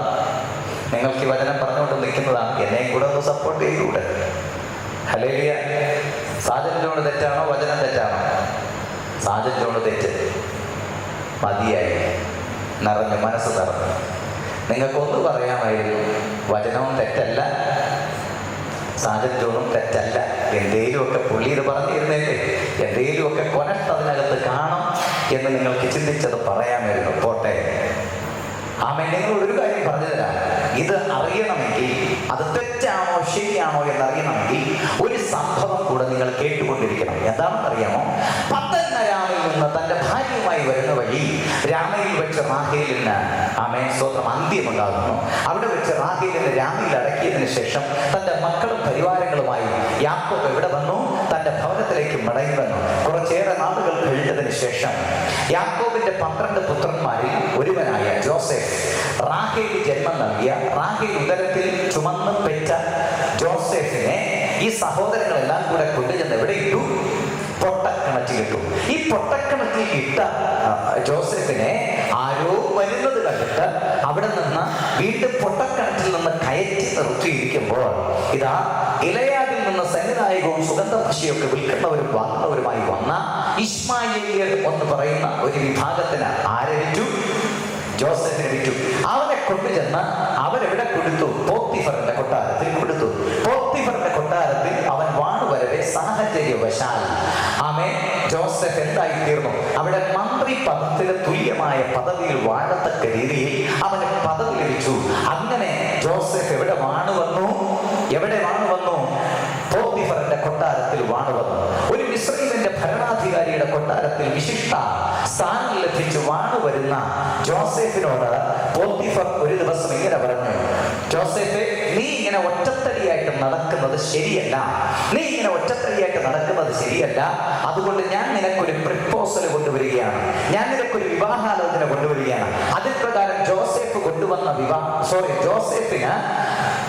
പോത്തിഫർ കൊണ്ടുവന്ന വിവാഹാലോചന പ്രകാരം വന്ന പെൺകുട്ടിയുടെ പേരെന്താണെന്ന് അറിയാമോ? ആസ്നത്ത് എന്നാണ്. എന്താ? ആസ്നത്ത്. അവളൊരു മിസ്രയീമ പെൺകുട്ടിയായിരുന്നു. ഹല്ലേലൂയ. ആസ്നത്ത് എന്നാണ് അവളുടെ പേര്. അവളൊരു മിസ്രയീമ പെൺകുട്ടിയായിരുന്നു. ഒരു ഈജിപ്ഷ്യൻ ലേഡിയായിരുന്നു. ആ ഈജിപ്ഷ്യൻ ലേഡിയെ ആര് വിവാഹം ചെയ്തു? ജോസഫ് വിവാഹം ചെയ്തു. കുറച്ചേറെ നാളുകൾ കഴിഞ്ഞപ്പോൾ അവൾക്ക് 2 കുഞ്ഞുങ്ങൾക്ക് ജന്മം നൽകാൻ ഭാഗ്യം ലഭിച്ചു. ഹല്ലേലൂയ. അങ്ങനെ ജോസഫിന് ആസ്നത്തിൽ ജനിച്ച 2 പുത്രന്മാരുടെ പേരെന്താണെന്ന് അറിയാമോ? ഒരുവന്റെ പേര് മനശ്ശെ. ഒന്നുറക്കെ പറഞ്ഞേ. ഒന്നാമത്തവന്റെ പേര് മനശ്ശെ, രണ്ടാമത്തവന്റെ പേര് എഫ്രയീം. ഒന്നാമത്തവന്റെ പേരെന്താ? മനശ്ശെ. രണ്ടാമത്തവന്റെ പേര് എഫ്രയീം. ഹല്ലേലൂയ. ഈ എഫ്രയീമിനും മനശ്ശെയും ജന്മം നൽകി. കുറച്ചേറെ നാളുകൾ കഴിഞ്ഞ് അവരുടെ തലക്കമുറ്റിയ സമയം ആയപ്പോൾ ഇവരെന്ത് ചെയ്യുക? ഈ ജോസഫ് മനസ്സിൽ ഒരാഗ്രഹം ജനിച്ചു. ജോസഫിന്റെ മനസ്സിൽ ഒരാഗ്രഹം ജനിച്ചു. ഈ ആഗ്രഹം എന്താണെന്ന് അറിയാമോ? തന്റെ പുത്രന്മാരായ മനശ്ശെയെയും എഫ്രയീമിനെയും കൊണ്ടുചെന്ന് എന്റെ അപ്പന്റെ കരം വെച്ച് ഒരു അനുഗ്രഹം വാങ്ങിക്കൊടുക്കണം. ഹല്ലേലൂയ. എന്താണ് ആഗ്രഹം? അപ്പന്റെ കരം വെച്ച്, അതായത് എന്റെ അപ്പനായ യാക്കോബിന്റെ കരം വെച്ച് ഒരു അനുഗ്രഹം വാങ്ങിക്കൊടുക്കണം. ഹല്ലേലൂയ. സ്തോത്രം. നമുക്ക് മക്കളുണ്ടെങ്കിൽ, നമ്മൾക്ക് മക്കളുണ്ടായ സ്വന്തം അപ്പന്റെ കരം വെച്ച് ഒരു അനുഗ്രഹം വാങ്ങിക്കൊടുക്കാൻ ഇഷ്ടപ്പെടാത്ത ആരെങ്കിലും ഇവിടെ ഉണ്ടോ? ഹല്ലേലൂയ. സന്തോഷ് സാറിന് മക്കളുണ്ടോ? അവര് ജനിച്ചപ്പോ അവർക്ക് സ്വന്തം അപ്പന്റെ കരം വെച്ച് ഒരു അനുഗ്രഹം കൊടുത്തിരുന്നെങ്കിൽ കൊള്ളാമെന്നൊരു ആഗ്രഹം ജനിച്ചിട്ടില്ല. ഇത് ആർക്കും തോന്നുന്ന കാര്യമാണ്. ഹല്ലേലൂയ. എൻ്റെ അപ്പനെ കുറിച്ച് എനിക്ക് അങ്ങനെ തോന്നിയിട്ടുണ്ട്. അത് സ്വാഭാവികമായി തോന്നുന്ന ഒരാഗ്രഹമാണ്. അതിനനുസരിച്ച് യാക്കോബ് എന്ത് ചെയ്തെന്നറിയാമോ? ജോസഫ് എന്ത് ചെയ്തെന്നറിയാമോ? തൻ്റെ മക്കൾ രണ്ടുപേരെയും, അതായത് മനശ്ശെയും എഫ്രയീമിനെ കൊണ്ട് യാക്കോബ് എന്ന് പറയുന്ന തൻ്റെ പിതാവിൻ്റെ അരികിലേക്ക് പോയി. അങ്ങനെ പോയിക്കൊണ്ടിരിക്കുന്ന സമയത്ത്, രണ്ടുപേരെയും കൊണ്ട് പിതാവായ യാക്കോബിന്റെ അരികിലേക്ക് പോയിക്കൊണ്ടിരിക്കുന്ന സമയത്ത് വഴിയരികിൽ വെച്ച് വീണ്ടും ഒരു ആശയം ജനിച്ചു. എൻ്റെ മൂത്ത മകൻ, അല്ലെങ്കിൽ എൻ്റെ ആദ്യജാതനായ മനശ്ശെയ്ക്ക് കൂടുതൽ അനുഗ്രഹം കിട്ടണം. ഹല്ലേലൂയ. ആകപ്പാടെ 2 മക്കളുണ്ട്. അതിൽ എൻ്റെ മൂത്ത മകൻ മനശ്ശെയ്ക്ക് കൂടുതൽ അനുഗ്രഹം കിട്ടണം. ഇളയവനായ എഫ്രയീമിന് അല്പം കുറഞ്ഞാലും തരക്കേടില്ല എന്നൊരു ചിന്ത ഇന്ന് ഇവിടെ ഇരിക്കുന്നവരിലും കുറച്ച് അപ്പനമ്മമാരൊക്കെ ഇങ്ങനെ ചിന്തിക്കുന്നുണ്ടായിരിക്കും. 1, 2, 3 മക്കളുണ്ടെങ്കിൽ അവരിൽ ആരോടെങ്കിലും ഒരാളോട് കൂടുതൽ മമത തോന്നുന്നത് സാധാരണഗതി ഇന്നുള്ള കാര്യമാണ്. എങ്കിലും ഈ അപ്പൻ എന്ത് ചെയ്തു? മനസ്സിലൊരാഗ്രഹം തോന്നി, എൻ്റെ മൂത്ത മകൻ, എൻ്റെ ആദ്യജാതനായ പുത്രൻ മനശ്ശെയ്ക്ക് കൂടുതൽ അനുഗ്രഹം കിട്ടണം. അതിന് പ്രകാരം അങ്ങനെ കൊണ്ടുപോയപ്പോൾ മനസ്സിൽ വീണ്ടും ചിന്തിച്ചു, അയ്യോ, ഞാൻ എൻ്റെ അപ്പൻ്റെ കൂടുതൽ അനുഗ്രഹം, അപ്പനിൽ നിന്ന് കൂടുതൽ അനുഗ്രഹം എൻ്റെ മൂത്ത പുത്രനായ മനശ്ശെയ്ക്ക് കിട്ടണമെങ്കിൽ ഞാൻ എന്ത് ഐഡിയയാണ് പ്രയോഗിക്കേണ്ടത്? എന്ത് തന്ത്രമാണ് അതിനകത്ത് പ്രയോഗിക്കേണ്ടത്? എന്ത് സ്ട്രാറ്റജിയാണ് കൊണ്ടുവരേണ്ടത് എന്ന് ചിന്തിച്ച ജോസഫിന്റെ ഉള്ളിൽ ഒരു ആശയം കടന്നു വന്നു. ആ ആശയം ഇതാണ്: ഞാൻ എൻ്റെ അപ്പന്റെ വലതുകരം വെച്ചുള്ള അനുഗ്രഹം കിട്ടിയാലേ കൂടുതൽ അനുഗ്രഹം ആർക്ക് കിട്ടും? മനശ്ശെയ്ക്ക് കിട്ടും. അപ്പൊ വലതുകരം വെച്ചുള്ള അനുഗ്രഹം ആർക്ക് കിട്ടണം? മനശ്ശെയ്ക്ക് കിട്ടണം. ഇടതുകരം വെച്ചുള്ള അനുഗ്രഹം എഫ്രയീമിന് കിട്ടണം.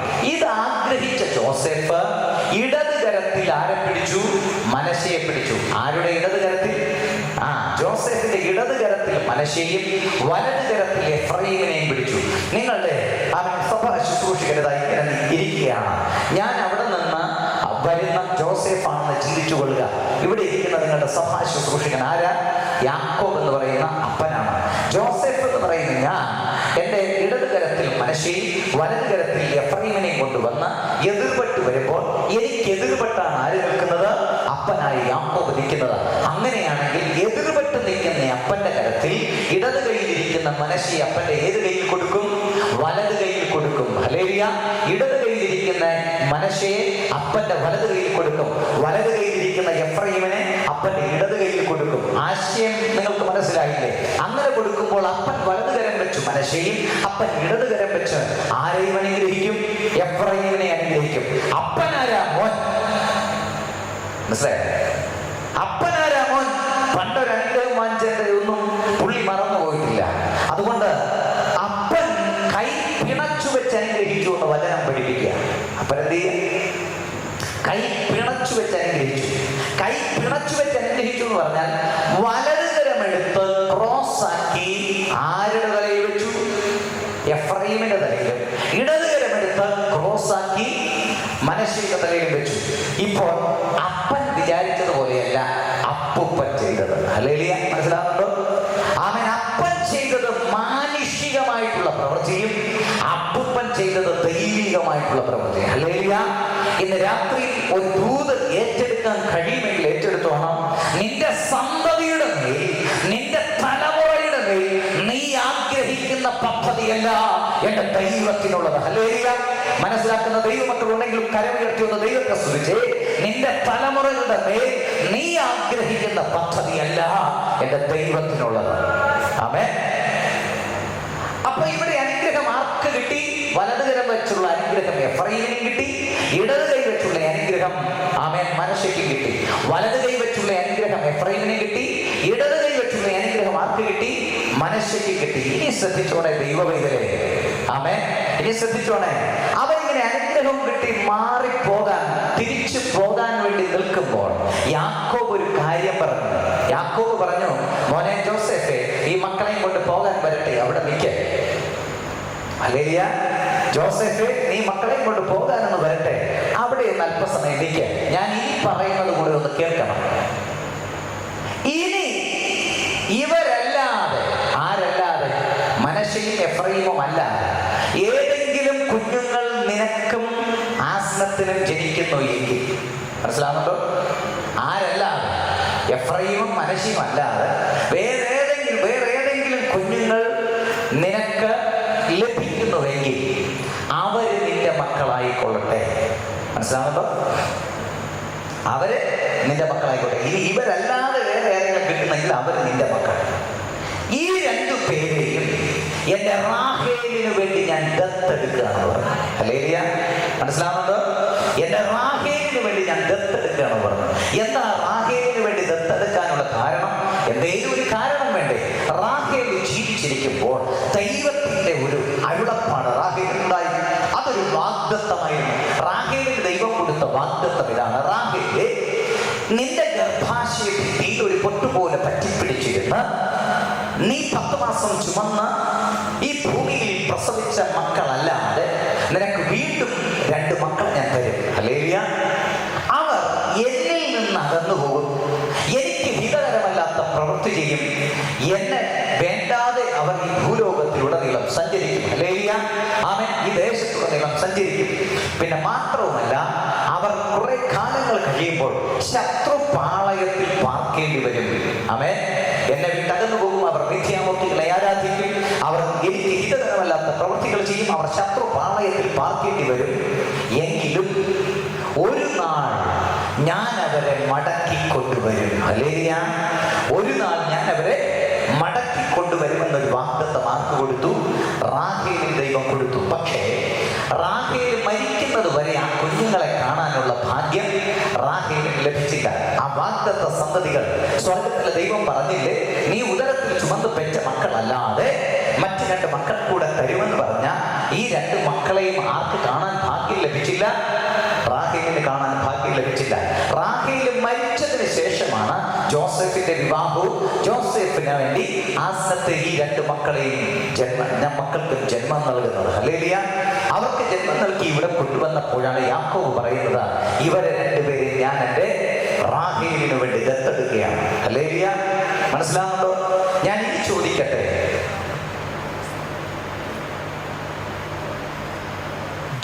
യാക്കോബ് ദത്തെടുത്തത് ആരെയാണ്? ജോസഫിനെ, മനശ്ശെ, എഫ്രയീം. മനശ്ശെ എഫ്രയീം ആരാ? എന്ത് ബന്ധമാണ് അവർക്ക് തമ്മിലുള്ളത്? യാക്കോബിന്റെ ആരാ? ജോസഫും മനശ്ശെയും എഫ്രയീമും ചെറുമക്കൾ.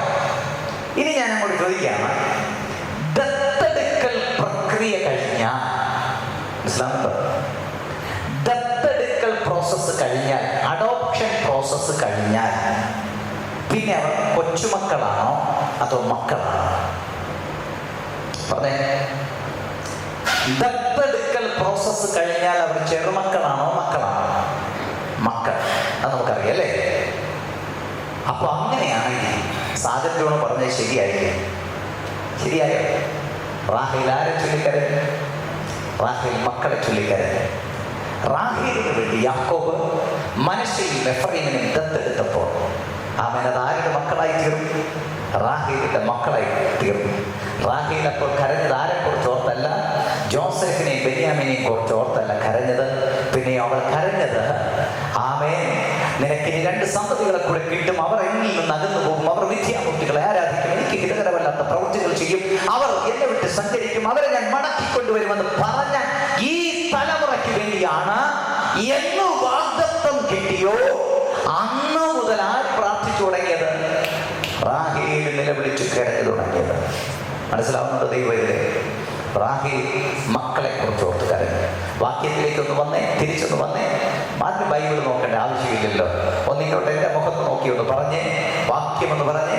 രാമയിൽ ഒരു ശബ്ദം കേട്ടു. ആ ശബ്ദം ഏതാ? വിലാപവും കഠിനമായ കരച്ചിലും തന്നെ. റാഹേൽ തൻ്റെ മക്കളെ കുറിച്ച് കരഞ്ഞു. ഇനി ഞാനൊരു കാര്യം പറയാം. ഈ വാക്യം എഴുതി വെച്ചത് ആരാണെന്നാണ് ഞാൻ പറഞ്ഞത്? ആരാ? ഇരമ്യ പ്രവാചകൻ അല്ലേ? ഇരമ്യ പ്രവാചകൻ എഴുതി വെച്ചു എന്ന് പറഞ്ഞു. പക്ഷേ ചരിത്രം നമ്മൾ പരിശോധിക്കുമ്പോൾ, വേദ പണ്ഡിതന്മാർ എഴുതി വെച്ചിരിക്കുന്നതൊക്കെ പരിശോധിക്കുമ്പോൾ നമുക്ക് മനസ്സിലാക്കി തരുന്ന ഒരു കാര്യം എന്തെന്നറിയാമോ? ഇരമ്യാവ് വെറുതെ എഴുതി വെച്ചതല്ല ഈ വാക്യമാണ്. ഇരമ്യാവ് വെറുതെ എഴുതി വെച്ചതല്ല. ചുമ്മാ അങ്ങോട്ട് പോയപ്പോൾ എന്തെങ്കിലും ഒന്ന് എഴുതണമെന്ന് പറഞ്ഞ് എഴുതി വെച്ചതല്ല. ദൈവത്തിന്റെ അരുളപ്പാട് കൊണ്ട് എഴുതി വെച്ചതാണ് അല്ലേ? അപ്പോ വേദപണ്ഡിതന്മാർ പറയുന്നു, യിരെമ്യാവ് റാഹേലിന്റെ ശബ്ദം തന്റെ സ്വന്തം ചെവി കൊണ്ട് കേട്ടിട്ട് എഴുതി വെച്ചതാണ്. എങ്ങനെയാ പറഞ്ഞിരിക്കുന്നത്? യിരെമ്യാവ് റാഹേലിന്റെ ഈ ശബ്ദം, ഏത് ശബ്ദം? കരച്ചിലിന്റെ ശബ്ദം തന്റെ സ്വന്തം ചെവി കൊണ്ട് കേട്ടിട്ട് എഴുതി വെച്ചതാണ്. ഇന്ന് രാത്രി ഞാൻ ചോദിക്കുന്നു, നിങ്ങളത് വിശ്വസിക്കുന്നുണ്ടോ? റാഹേലിന്റെ ശബ്ദം യിരെമ്യാവ് സ്വന്തം ചെവിയിൽ കേട്ട് കാണുമോ? ചിന്തിച്ചു നോക്കി, കേട്ട് കാണുമോ? ഞാൻ പറയുന്നു, ഞാൻ വിശ്വസിക്കില്ല. കാരണം എന്താ? ചരിത്രകാരന്മാർ എന്ത് പറഞ്ഞാലും ഞാൻ വിശ്വസിക്കില്ല. കാരണം എന്താ? ഞാൻ എന്റെ മനസ്സിൽ ചിന്തിച്ചു, ഏത് ചരിത്രകാരന്മാർ പറഞ്ഞാലും അവർക്ക് തലയ്ക്കകത്തൊരു ഒരു അത്യാവശ്യ ബോധം വേണ്ടേ? കാരണം എന്താ? റാഹേൽ ജീവിച്ചിരുന്ന കാലഘട്ടത്തിലല്ല ആര് ജീവിച്ചിരുന്നത്? യിരെമ്യാവ് ജീവിച്ചിരുന്നത്. റാഹേൽ ജീവിച്ചിരുന്ന കാലഘട്ടം, ഈ ബൈബിളിൽ കാലഘട്ടങ്ങളെ വേർതിരിക്കുന്നത് ഏതിന്റെ അടിസ്ഥാനത്തിലാണ്? നിങ്ങളൊന്ന് ചിന്തിക്കണേ. പൗരോഹിത്യ കാലഘട്ടം, പിന്നെ രാജാക്കന്മാരുടെ കാലഘട്ടം, അത് കഴിഞ്ഞ് പ്രവാചകന്മാരുടെ കാലഘട്ടം അല്ലേ? പിന്നീട് നമുക്ക് പുതിയ നിയമത്തിൽ വരുമ്പോൾ മശിഹായുടെ കാലഘട്ടം അല്ലേ? നിങ്ങളൊന്ന് ചിന്തിച്ചു നോക്കിയേ. അങ്ങനെയാണെങ്കിൽ റാഹേൽ ജീവിച്ചിരുന്ന കാലഘട്ടം ആരുടെ കാലഘട്ടത്തിന് മുമ്പാ? പുരോഹിതന്മാരുടെ കാലഘട്ടത്തിന് മുൻപാ. മനസ്സിലാകുന്നുണ്ടോ? ഒരു പ്രീസ്ലി ട്രഡീഷന് മുമ്പാണ് ആര് ജീവിച്ചിരുന്നത്? റാഹേൽ ജീവിച്ചിരുന്നത്. പക്ഷേ ഇവിടെ യിരെമ്യാവ് ജീവിച്ചിരുന്നത് ഏത് കാലഘട്ടത്തിലാണ്? പ്രോഫറ്റ്സുകൾ ഉണ്ടായിരുന്ന കാലഘട്ടത്തിലാണ്. മനസ്സിലായില്ലേ? അവരേത് കാലഘട്ടമാണ്? പ്രവാചക കാലഘട്ടത്തിലാണ്. മനസ്സിലാവുന്നുണ്ടോ? പ്രവാചക കാലഘട്ടത്തിലാണ് ആര് ജീവിച്ചിരുന്നത്? യിരെമ്യാവ് ജീവിച്ചിരുന്നത്. ഈ നൂറ്റാണ്ടുകൾ ഇങ്ങനെ മാറി മറിഞ്ഞ് കിടക്കുന്ന ഈ സമയത്ത് ജീവിച്ച ഇവർ തമ്മിൽ എന്തെങ്കിലും ബന്ധമുണ്ടോ? ഇവർ തമ്മിൽ കണ്ടിട്ടുണ്ടോ? പ്രവാചകനായി കണ്ടിട്ടുണ്ടോ? നേരി കണ്ടിട്ടുണ്ടോ? അവർ കേൾക്കാൻ സാധ്യതയുണ്ടോ? അവർ രണ്ടും ജീവിച്ചിരുന്നത് ഇപ്പോൾ യിരെമ്യാവ് ജീവിക്കുന്ന കാലഘട്ടത്തിൽ ആരില്ല. റാഹേൽ ഇല്ല. റാഹേൽ എവിടെയാ? റാഹേൽ ഇപ്പൊ എവിടെയാ? രാമയിൽ അടക്കം ചെയ്യപ്പെട്ടിരിക്കുക. രാമയിൽ അവർ അടക്കം ചെയ്യപ്പെട്ടിരിക്കുക. റാഹേൽ രാമയിലെ ശവക്കല്ലറയ്ക്കുള്ളിൽ കിടക്കുക. കേൾക്കാൻ സാധ്യതയുണ്ടോ? പറഞ്ഞു വരാം. കേൾക്കാൻ സാധ്യത ഉണ്ടാകുമോ? മാനുഷികമായിട്ടൊരു ശബ്ദം കേൾക്കാൻ സാധ്യതയുണ്ടോ? ഇല്ല, ഒരു സാധ്യതയില്ല. ഞാൻ ഇവിടെ നിന്ന് മറിച്ചടക്കം ചെയ്യപ്പെട്ട് കഴിഞ്ഞ ഒരു കാലഘട്ടത്തിൽ രണ്ട് ജനറേഷൻ കഴിഞ്ഞ് വരുന്ന ഒരു കുഞ്ഞിന്റെ ശബ്ദം അല്ലെങ്കിൽ എൻ്റെ ശബ്ദം ആ കുഞ്ഞ് കേൾക്കാൻ സാധ്യത ഉണ്ടാവും? ഇല്ല. ഞാനത് പറഞ്ഞപ്പോ യിരെമ്യാ പ്രവാചകന്റെ പുസ്തകത്തിലൂടെ വേദം പഠിച്ച് വേദപണ്ഡിതന്മാരായ ആളുകൾ എനിക്ക് പരിചയപ്പെടുത്തി തന്നു. എന്താണെന്നറിയാമോ? രാമയ്ക്ക് വേറെയും പ്രത്യേകതയുണ്ട്. രാമയ്ക്ക് വേറൊരു പ്രത്യേകത കൂടെ ഉണ്ടായി. കാലങ്ങൾ കഴിഞ്ഞപ്പോൾ, ഈ പറയുന്ന പ്രവാചക കാലഘട്ടം വന്നപ്പോൾ, യെരൂശലേമിനെ ബാബിലോണിയൻ സാമ്രാജ്യം പിടിച്ചടക്കി. ആര് പിടിച്ചടക്കി? ബാബിലോണിയൻ സാമ്രാജ്യം യെരൂശലേമിനെ പിടിച്ചടക്കുന്ന കാലം. അങ്ങനെ യെരൂശലേമിനെ പിടിച്ചടക്കുന്ന കാലത്ത്, ബാബിലോണിയൻ സാമ്രാജ്യം യെരൂശലേമിനെ പിടിച്ചടക്കുന്ന കാലഘട്ടത്തിൽ ഈ രാമ ഒരു ഡീപ്പോർട്ടേഷൻ സെന്ററായി മാറി. എന്തായി മാറി? രാമ ഒരു ഡീപ്പോർട്ടേഷൻ സെന്ററായി മാറി. എന്താ ഡീപ്പോർട്ടേഷൻ സെന്റർ എന്ന് പറഞ്ഞാൽ? അറിയാമോ? ഇവിടെ ഡീപ്പോർട്ടേഷൻ സെന്റർ, ഗൾഫിൽ ജോലി ചെയ്തിട്ടുള്ള എത്ര പേരുണ്ട് ഇവിടെ? ഗൾഫിൽ ആരെങ്കിലും പോയിട്ടുണ്ടോ? ഗൾഫിൽ ജോലി ചെയ്തിട്ടുള്ള? ഇല്ല. ആരെങ്കിലും ഉണ്ടോ? ഇല്ല. ഗൾഫിൽ ജോലി ചെയ്യുന്ന ആളുകളോട് ചോദിച്ചാൽ അറിയാം. അവരവിടെ ചെന്ന് ജോലി ചെയ്യുമ്പോൾ അവർക്ക് വിസ വേണം. ഈ വിസ കാലാവധി കഴിഞ്ഞിട്ട് പിന്നെയും അവർ വിസ ഇല്ലാതെ അവിടെ നിന്നാൽ, വിസ കാലാവധി കഴിഞ്ഞിട്ട് വിസ ഇല്ലാതെ അവരവിടെ നിന്നാൽ സംഭവിക്കാൻ സാധ്യതയുള്ള ഒരു കാര്യമുണ്ട്. എന്താണ്? അവരെ പോലീസുകാരെന്ത് ചെയ്യും? പിടിക്കും. നിയമപാലകർ അവരെ പിടിച്ചുകൊണ്ടുവന്ന് എവിടെയാക്കും? അവരെ ഡീപ്പോർട്ടേഷൻ സെന്ററിലേക്ക് കൊണ്ടുപോകും. എന്താ ഡീപ്പോർട്ടേഷൻ സെന്റർ? നാടുകടത്തൽ കേന്ദ്രം. എന്താണ്? നാടുകടത്തൽ കേന്ദ്രം. ഡീപ്പോർട്ടേഷൻ എന്ന് പറഞ്ഞാൽ നാടുകടത്തൽ. ഈ നാടുകടത്തൽ കേന്ദ്രത്തിലേക്ക് കൊണ്ടുചെന്ന് അവരെ അവിടുത്തെ ജയിലിനകത്തിട്ടിട്ട് എന്ത് ചെയ്യും?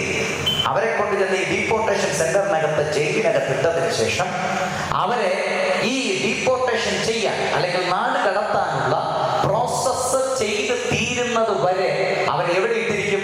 ഈ ജയിലിനകത്തിട്ടിരിക്കും. ആ പ്രോസസ്സ് ചെയ്ത് തീർന്നു കഴിയുമ്പോൾ അവരെ അവിടെ നിന്ന് നാട് കടത്തും. ഇതാണ് അതിന്റെ പ്രോസസ്സ്.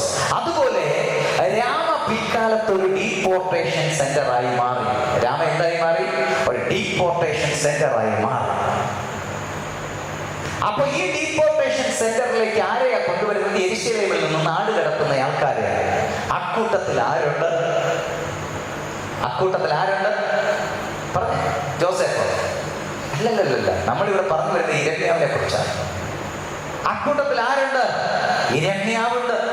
ഇരമ്യാവ് 3 പ്രാവശ്യം ഇരമ്യാവ് ഡീപ്പോർട്ടേഷന് വിധേയപ്പെട്ടു. 3 പ്രാവശ്യം, ഒരു പ്രാവശ്യമല്ല, 3 പ്രാവശ്യം ഡീപ്പോർട്ടേഷന് വേണ്ടിയിട്ട്, നാട് കടത്തലിന് വേണ്ടിയിട്ട് ഇരമ്യാവിനെയും വിധേയപ്പെട്ടു. ഒന്നാമത്തെ ഡീപ്പോർട്ടേഷൻ, ഇരമ്യാവിന്റെ ഒന്നാമത്തെ ഡീപ്പോർട്ടേഷൻ 37-ാമത്തെ വയസ്സിൽ, രണ്ടാമത്തെ ഡീപ്പോർട്ടേഷൻ 43-ാമത്തെ വയസ്സിൽ, മൂന്നാമത്തെ ഡീപ്പോർട്ടേഷൻ 57-ാമത്തെ വയസ്സിൽ. ഒന്ന് പറഞ്ഞേ, ഒന്നാമത്തെ ഡീപ്പോർട്ടേഷൻ എത്രാമത്തെ വയസ്സിലാണ്? 37. രണ്ടാമത്തേത് 43 വയസ്സിൽ, മൂന്നാമത്തേത് 57-ാമത്തെ വയസ്സിൽ. ആദ്യത്തെ 2 ഡീപ്പോർട്ടേഷനുകളിലും ഈ രാമയിലെ കൽത്തുറയിൽ കിടക്കുന്ന സമയത്ത് ഇരമ്യാവിന് പ്രത്യേകിച്ചൊന്നും തോന്നിയില്ല, പ്രത്യേകിച്ച് ഒരു ഫീലും ഇല്ലായിരുന്നു. പക്ഷേ തന്റെ 57-ാമത്തെ വയസ്സിൽ വാർദ്ധക്യം തന്നെ തലോടി നിൽക്കുന്ന സമയത്ത് ഇരമ്യാവിന് എന്ത് സംഭവിച്ചു എന്നറിയാമോ?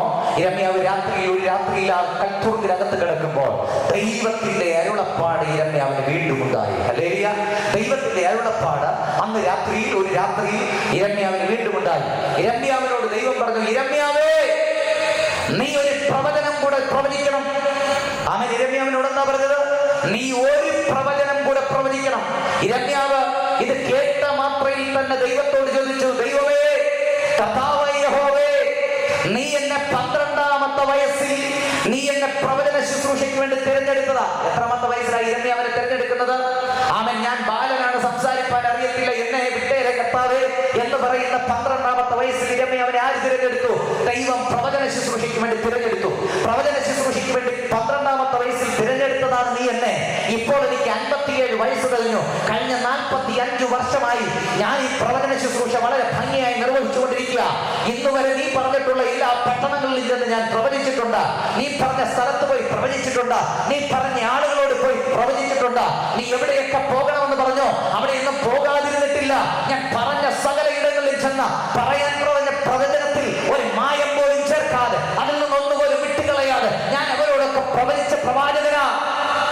ഇതുവരെ പറയാത്ത ഏത് പ്രവചനമാ കർത്താവ്? ഈ 45 വർഷം കൊണ്ട് ഞാൻ പറയാത്ത ഏത് പ്രവചനമാ കർത്താവ് ഞാൻ ഇനി പറയേണ്ടതെന്ന് ദൈവത്തോട് ആര് ചോദിച്ചു? ഇരമ്യാവ് ചോദിച്ചു, ഇതുവരെ പറയാത്ത ഏത് പ്രവചനമാ കർത്താവ് ഞാൻ പറയേണ്ടത്? ഇരമ്യാവിനോട് ദൈവം പറഞ്ഞു, നീ ആദ്യം ഒരു പ്രവചനം റാഹേലിനോട് പ്രവചിക്കണം. ആരോട് പ്രവചിക്കണം? റാഹേലിനോട് പ്രവചിക്കണം. അപ്പൊ പറഞ്ഞു കാണും, ഞാൻ ചിന്തിക്കാൻ വാക്യത്തിൽ എങ്ങനെയൊന്നുമില്ല, പറഞ്ഞു കാണാൻ സാധ്യതയുണ്ട്. അയ്യോ, റാഹേല് മരിച്ചടക്കപ്പെട്ടിട്ട് എത്രയോ നാളുകൾ കഴിഞ്ഞു കർത്താവ്. ഇനി റാഹേലിനോട് ഞാൻ എന്ത് പ്രവചനമാണ് പ്രവചിക്കാൻ? അഥവാ ഈ പ്രവചിച്ചാലും അവൾ കേൾക്കാനുണ്ടോ? അതൊന്നും നീ അറിയണ്ട. നീ റാഹേലിനോട് ഒരു പ്രവചനം പ്രവചിക്കാം. ഹല്ലേലൂയ, പ്രൈസ് ദി ലോർഡ്. ഏത് പ്രവചനമാണ് ഞാൻ റാഹേലിനോട് പ്രവചിക്കേണ്ടതെന്ന് ചോദിച്ചപ്പോൾ ഒരു പ്രവചനം പറഞ്ഞു കൊടുത്തു. വായിക്കാം, 31:16 വാക്യം. ഒന്ന് ഉറക്കെ വായിച്ചേ. 31 ഇരമ്യാവ് 31:16.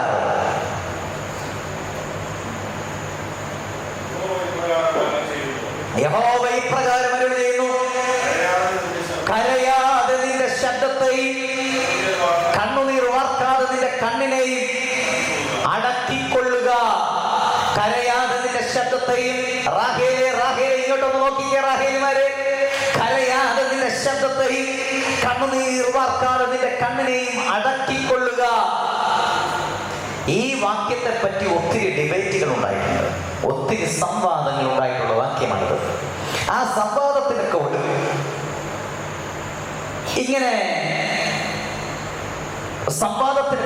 ഇങ്ങനെ പറഞ്ഞു വന്ന അല്ല സ്ഥിരീകരിച്ച കാര്യമൊക്കെ ഇതാണ്. എന്താണെന്നറിയാം? അയ്യോ, നമ്മൾ ഈ കരഞ്ഞ് പ്രാർത്ഥിക്കേണ്ട കാര്യമൊന്നും ഇല്ല.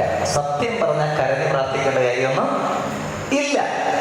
ചില അമ്മമാരൊക്കെ തലയിൽ കൂടെ തുണിയിൽ വിട്ട് ഇരുന്ന് കരഞ്ഞ് പ്രാർത്ഥിക്കുന്നത് കണ്ട ഇവര് മാത്രമാണ് ഈ പ്രാർത്ഥിക്കുന്നത് തോന്നിപ്പോകും.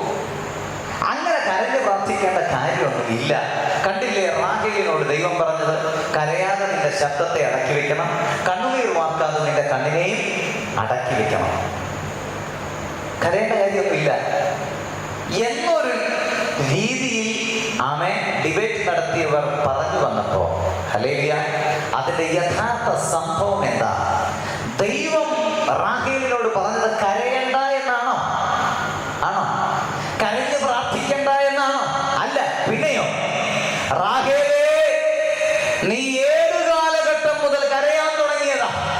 മനസ്സിലാവുന്നുണ്ടോ? നീ എവിടെ മുതൽ കരയാൻ തുടങ്ങിയതാ?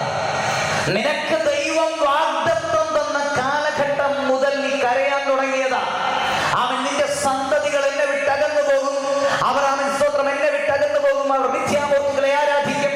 അവർ എനിക്ക് ഹിതകരമല്ലാത്ത പ്രവൃത്തികൾ ചെയ്യും. അവർ ശത്രുപാളയത്തിൽ പാർക്കേണ്ടി വരും എന്ന വാഗ്ദത്തം കിട്ടി.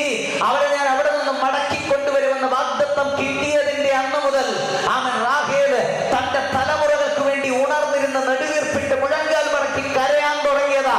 ആ കരച്ചില് കാലങ്ങൾ കഴിഞ്ഞു. മരിച്ചടക്കപ്പെട്ട് രാമയിലെ ശവക്കല്ലറയ്ക്കുള്ളിൽ ഇരിക്കുമ്പോഴും റാഹേലിന്റെ കരച്ചിൽ നിലച്ചില്ല. മനസ്സിലായോ? അതുകൊണ്ട് കർത്താവ് പറഞ്ഞു, റാഹേലേ, മരിച്ചിട്ടും തീരാത്ത, മണ്ണടിഞ്ഞിട്ടും തീരാത്ത, മണ്ണിൽ ലയിച്ചിട്ടും തീരാത്ത നിന്റെ കരച്ചിലൊന്നും നിർത്ത്. ഹല്ലേലൂയ. കരയാതെ നിന്റെ ശബ്ദത്തിനെ അടക്കി വെക്കുക, കണ്ണുനീർ വാർക്കാതെ നിന്റെ കണ്ണിനെ അടക്കി വെക്കുക. നീ എത്ര നാൾ കൊണ്ട് കരയുന്നതാകുന്നേ? ഇനി കരയേണ്ട കാര്യമില്ല. നിന്റെ പ്രവൃത്തിക്ക് പ്രതിഫലം വന്നു.